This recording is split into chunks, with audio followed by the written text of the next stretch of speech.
اور اب اس کے ساتھ ہی ناظرین آپ کو بتائیں کہ گیس سلنڈر دھماکے سے ایک شخص کی ہلاکت کا بھانڈا پھٹ گیا۔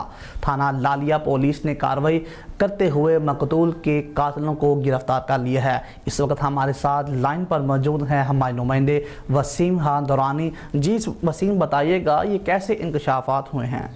جی بالکل، کچھ روز قبل تھانہ لالیہ کو گیس سلنڈر کے دھماکے میں ایک شخص کے جہاں بحق ہونے کی اطلاع ملی تھی۔ پولیس نے اطلاع ملتے ہی موقع پر پہنچ کر جائے وقوع کا معائنہ کیا تھا اور شواہد اکٹھے کیے تھے۔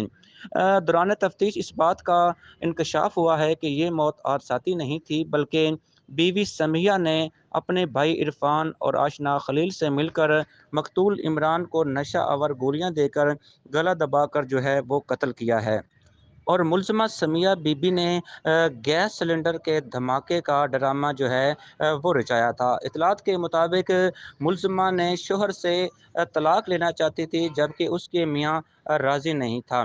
ڈی پی او چنوٹ کا کہنا ہے کہ ملزمان کو گرفتار کر لیا گیا ہے اور عدالت سے ان کو سخت سزا وہ بھی دلوائی جائے گی۔